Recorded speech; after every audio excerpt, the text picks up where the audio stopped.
आखिर कैसे दुनिया का सबसे टॉप क्लास होटल बंद करवा दिया एक फटीचर से दिखने वाले इंसान ने? जिस फटीचर घर जमाई से अपनी जूतियों पर नाक रगड़वाई एक सास ने, कैसे उसी घर जमाई ने बचाया उनका अरबों का डूबता हुआ बिजनेस एक कॉल में?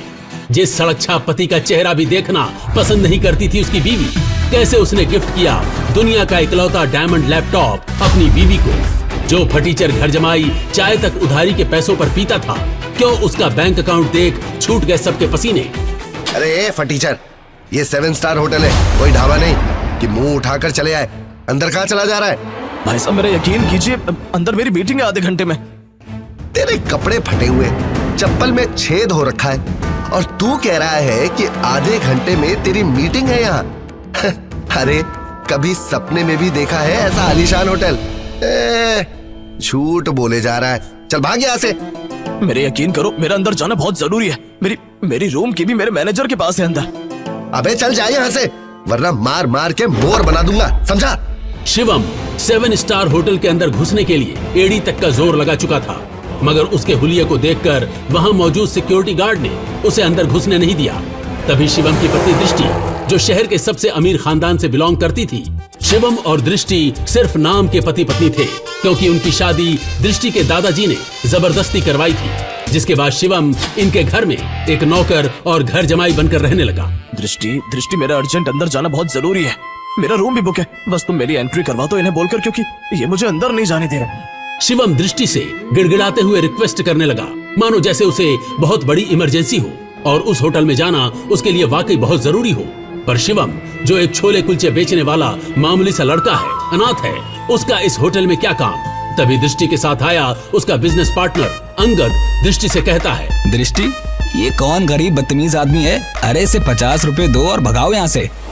मिस्टर, तमीज से, मैं कोई 11 आदमी नहीं बल्कि दृष्टि का हस्बैंड हूँ। शिवम की ये बात सुनकर दृष्टि के साथ खड़े अंगद के होश उड़ गए। उसे क्या, बल्कि पूरे शहर को जरा भी अंदाजा नहीं था कि दृष्टि शादीशुदा है। तभी अंगद ने दृष्टि को देखा और पूछा, ये क्या कह रहा है दृष्टि? ये तुम्हारा पति है? अंगद का ये सवाल सुनते ही दृष्टि कुछ सेकंड के लिए ब्लैंक हो गई, लेकिन फिर उसने बड़ी हिम्मत करके कहा, क्या अंगद, तुम्हें सच में लगता है ये गरीब भिखारी मेरा हस्बैंड होगा? ये तो कोई चंदा मांगने वाला सड़क छाप आदमी है, मेरा पति नहीं। इतना सुनते ही शिवम को जोर का धक्का लगा, उसका दिल पिघल गया था। वो कुछ कहने ही वाला था कि अंगद बड़ी बदतमीजी के साथ शिवम पर चिल्ला दिया, इससे पहले कि मैं तुझे मार मार कर यहाँ से भगाऊं, अपने आप यहाँ से चला जा, समझा? शिवम अपनी किस्मत पर अंदर ही अंदर रोने लगा।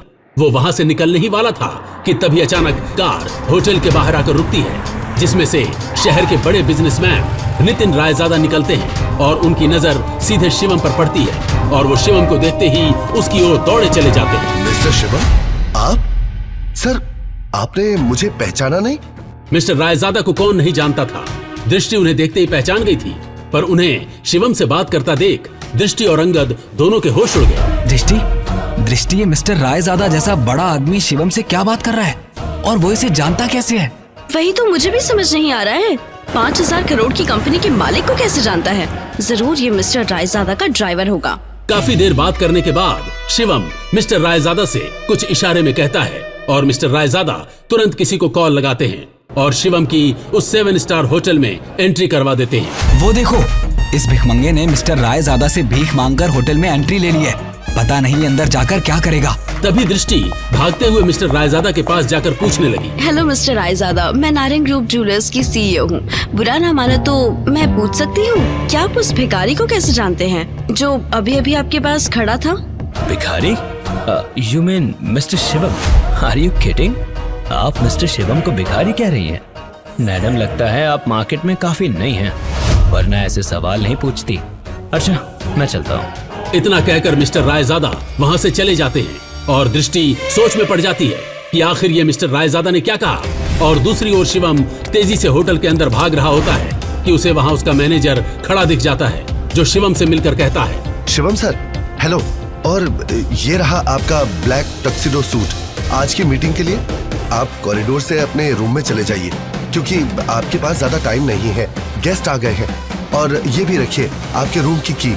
शिवम तेजी से वहाँ से भागते हुए अपने रूम की तरफ निकल जाता है, पर तभी अचानक वो उसके सामने से आ रहे एक आदमी से टकरा गया, जिससे वो आदमी नीचे गिर पड़ा। Oh no! अंधे कहीं के, ये 7 स्टार होटल है, तेरी कॉलोनी का पार्क नहीं। तू जैसे भिखारी को यहाँ किसने घुसने दिया? देखिए सर, I'm sorry, मैं जल्दबाजी में हूँ, इसीलिए आपसे टकरा गया। अब मेरी मीटिंग, मुझे जाना होगा, सॉरी। मेरे होते हुए तो इस होटल में 2 मिनट भी नहीं रुक सकता। तू जानता नहीं है तूने किस आदमी से टक्कर खाई है। और तभी वो आदमी इतना कहते हुए शिवम का रास्ता रोक देता है और वहाँ 6 बॉडीगार्ड्स आ जाते हैं और आकर शिवम को पकड़ लेते हैं। तेरी इतनी हिम्मत, तूने हमारे सर को धक्का मारा।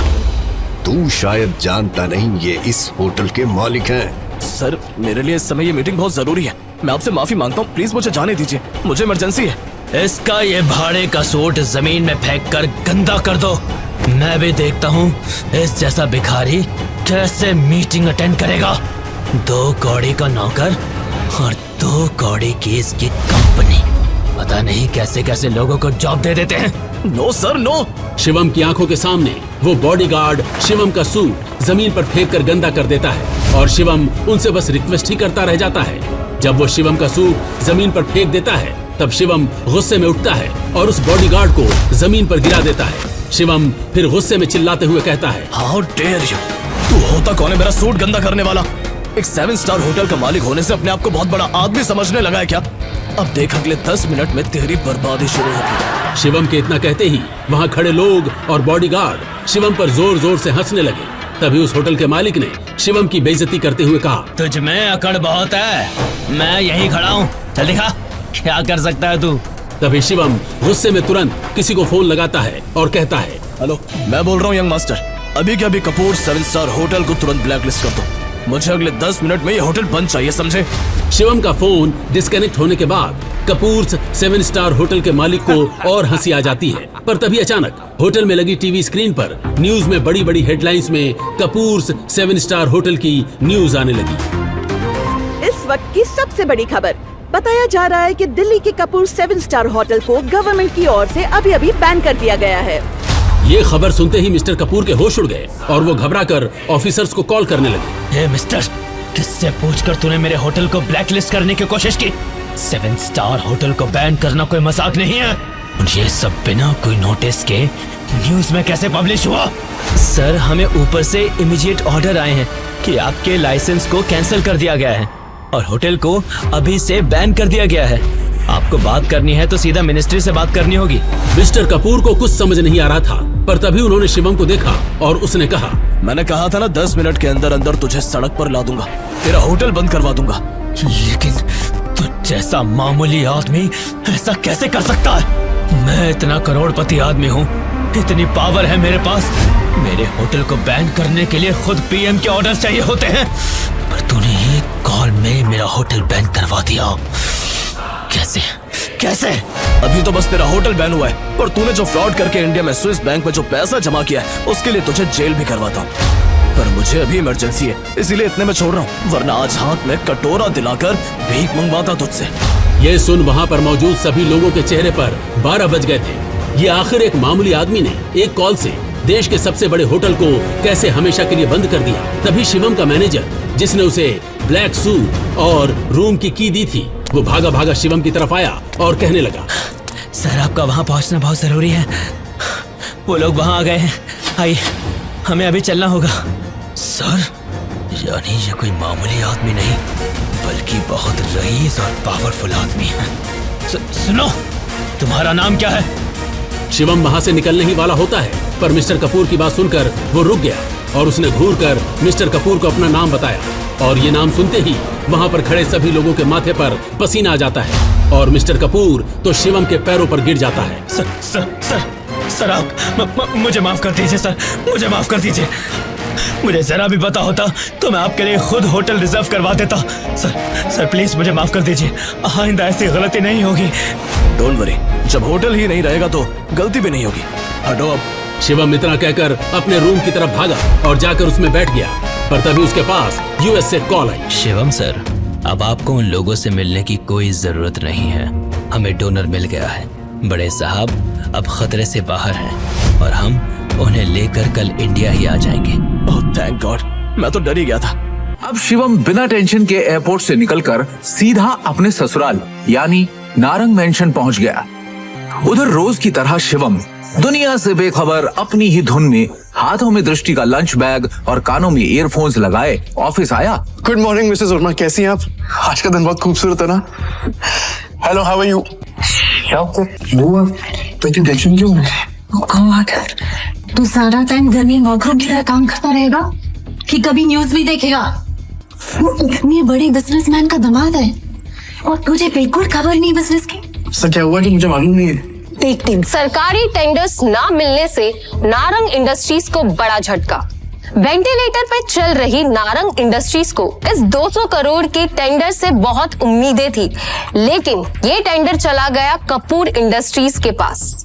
नारंग इंडस्ट्रीज और उसके गिरते हुए शेयर्स को कैसे बचाएगी दृष्टि नारंग? ऋषभ दृष्टि का बिजनेस पार्टनर था। वैसे तो उसे दृष्टि का जीवन साथी बनना था, लेकिन दृष्टि के दादाजी ने मरने से पहले जबरदस्ती दृष्टि की शादी एक सड़क छाप गरीब लड़के शिवम से करा दी थी, जो छोले कुलचे बेचता था। और फिर दृष्टि के दादाजी के गुजर जाने के बाद बिजनेस को संभालने के लिए दृष्टि के पिता अखिल नारंग ने बहुत कोशिश की, लेकिन वो कंपनी को संभाल नहीं सके। तनाव की वजह से उनकी तबीयत पर गहरा असर पड़ा, नुकसान बढ़ता जा रहा था। इसलिए दृष्टि को ये जिम्मेदारी उठानी पड़ी। हालांकि ऋषभ चाहता तो दृष्टि की ये समस्या अपने पापा के दोस्त मिस्टर नारायण से रिक्वेस्ट करके हल करवा सकता था, लेकिन दृष्टि से अपनी सगाई टूटने के बाद उसने फैसला किया कि वो कभी भी दृष्टि की मदद नहीं करेगा। दृष्टि बिल्कुल खामोश बैठी थी। वो हर हाल में इस कंपनी को बचाना चाहती थी। टेंडर ना मिलने की वजह से सारे इन्वेस्टर्स ने अपने हाथ खींच लिए। इनफैक्ट ये देखो, ये बैलेंस शीट, इसमें भी कुछ खास नहीं है। They don't have trust on us anymore.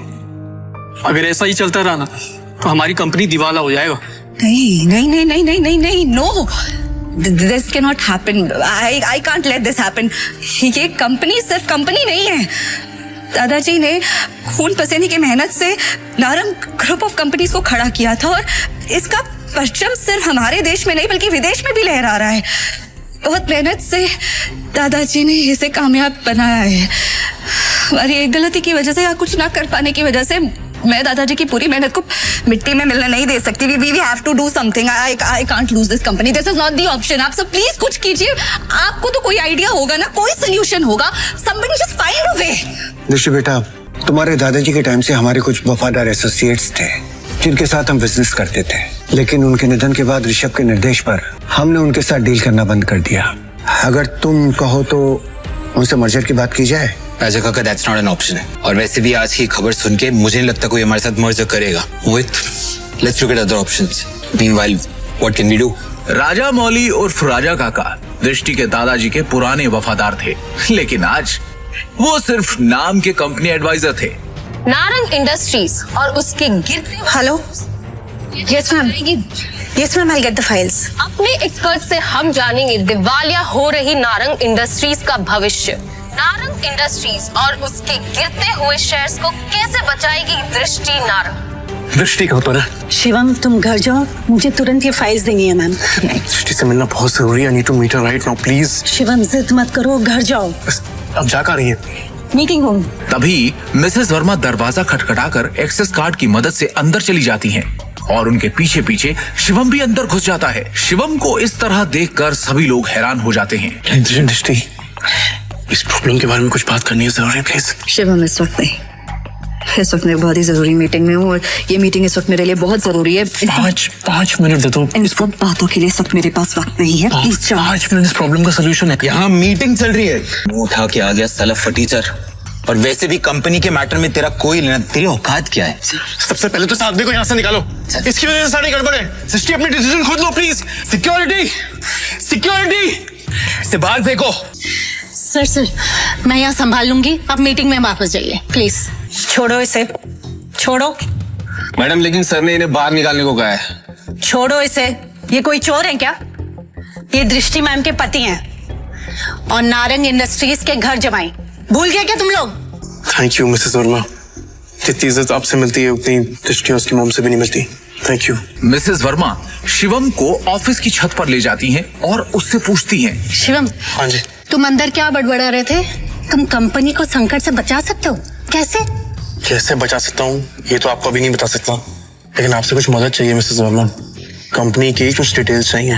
कैसी डिटेल्स? मुझे शेयर होल्डर्स की, इन्वेस्टर्स की लिस्ट चाहिए और बैलेंस शीट भी देखनी है, उसके बाद ही कुछ कह पाऊंगा। अंदर जो कुछ भी हुआ उसके बाद ऑफिस का कोई भी स्टाफ तुम्हारी मदद करने को तैयार नहीं होगा, लेकिन एक आदमी है जो तुम्हारी मदद कर सकता है। अगर तुम उसको मना लो तो ही। कौन? Rajamouli sir. I think he can help you. वो दृष्टि के दादाजी के बहुत करीबी थे, लेकिन जब से ऋषभ आया ना ऑफिस में, उसने उनको साइडलाइन कर दिया। वो ना चेन स्मोकर है, तो वो हर एक घंटे आते हैं यहाँ पे सिगरेट पीने। तुम उनका इंतजार करो और कोशिश करो उनसे बात करने की। हाँ, मैं वापस जाती हूँ। शिवम वहाँ खड़ा होकर राजा मौली का इंतजार करने लगता है। इसी बीच उसने अपनी जेब से फोन निकाला और किसी को कॉल किया। हेलो, कैसे नितिन राजा जी आप? अरे शिवम जी, आपसे मुलाकात भी हो गई और आज आपका कॉल भी आ गया। हमारे तो भाग्य खुल गए। बोलिए ना सर। आपसे एक छोटा सा काम। हुक्म किया जाए मालिक। आप जल्दी से डिटेल्स बता कर मुझे कॉल कीजिए। रखता हूँ, बाय। राजा काका, रायजादा ग्रुप और नारंग इंडस्ट्रीज का मर्जर कैसा रहेगा? रायजादा, तुम इनके बारे में कैसे जानते हो? ये तो हमारे पुराने बिजनेस एसोसिएट्स थे। तुम्हें क्या पता इनके बारे में? इसके बाद शिवम ने राजा काका को कुछ ऐसा बताया कि उसे सुनने के बाद उनके होश उड़ गए। उन्होंने अपनी सिगरेट वापस रखी और शिवम को अपने साथ कॉन्फ्रेंस रूम ले गए। ये गरीब फटीचर अब तक यहाँ है। अपनी भाषा पर नियंत्रण रखो। दृष्टि बेटी, हमें शिवम की बात को सुनना चाहिए कि वो कहना क्या चाहता है। इसके पास एक योजना है। योजना? सड़क छाप। जितनी तुम्हारी उम्र है ना, उससे ज्यादा एक्सपीरियंस मुझे इस कंपनी में काम करने का हो चुका है। इस सब नोक झोंक के बीच दृष्टि गहरी सोच में थी। उसे अपने दादाजी की एक बात याद आ रही थी। दृष्टि बेटी, शिवम तुम्हारे लिए एक अच्छा जीवन साथी है और एक बात हमेशा याद रखना, जब भी तुम्हें या नारंग इंडस्ट्री पे कोई भी परेशानी आई तो शिवम ही तुम्हें उससे बाहर निकालेगा। आप कहना क्या चाहते हैं? इनफ। शांत हो जाइए आप सब, प्लीज प्लीज थोड़ी देर के लिए चुप हो जाइए। और ऋषभ, तुम भी चुप रहो। भूलिए मत आप सब लोग, इस कंपनी की बॉस अब भी मैं हूँ। डिसीजन मेकिंग पावर मेरे हाथ में है। होगा वही जो मेरा फैसला होगा। शिवम, तुम कहो तुम्हें क्या कहना है? हाँ शिवम जी, क्या बैठो। सबसे पहले मुझे कंपनी के शेयर होल्डर्स और इन्वेस्टर्स की लिस्ट चाहिए और बैलेंस शीट भी देखनी है, उसके बाद ही कुछ कह पाऊँ। दृष्टि, ये बहुत ज्यादा हो रहा है। हम ऐसे ही किसी को अपनी कंपनी की डिटेल्स शेयर नहीं कर सकते। लैपटॉप दो सर। प्लीज। चलो। दृष्टि, तो ये बात। ऋषभ, भूलो मत तुम्हारी बॉस का पति है जिसके बारे में तुम ऐसे बात कर रहे हैं। अगली बार तमीज का इस्तेमाल जरूर करना। 2 साल में पहली बार शिवम ने दृष्टि को उसके लिए लड़ते हुए देखा। दृष्टि की बात सुनते ही उसका सीना चौड़ा हो गया। Shivam, you continue. Balance sheet की कुछ ट्रांजैक्शन पे मुझे शक है। इन्वेस्टर्स जिस तरह कंपनी छोड़ के जा रहे हैं, उसका भी एक पैटर्न है। कुछ तो गड़बड़ है यहाँ पे। अरे क्या बकवास कर रहा है? कुछ भी बोल रहा है यार। हवा में बात करना बंद करो और ये बताओ कि गिरते शेयर को कैसे रोके। हमें हमारे कंपनी से सारे शेयर बाय करने होंगे। सिंपल। अरे वाह, एकदम शानदार और नया आइडिया तुम्हारा। तुम्हें क्या लगता है? अरे इसे क्या लगता है कि हम लोग ने इस बारे में सोचा नहीं होगा? शांत हो जाओ। शिवम, फंड्स कहाँ हैं हमारे पास? 1 मिनट दो मुझे, बस 1 मिनट। इतना कहकर शिवम ने अपने फोन से एक नंबर मिलाया और उसके बाद जो उसने फोन पर कहा उसे सुनकर सबके होश उड़ गए।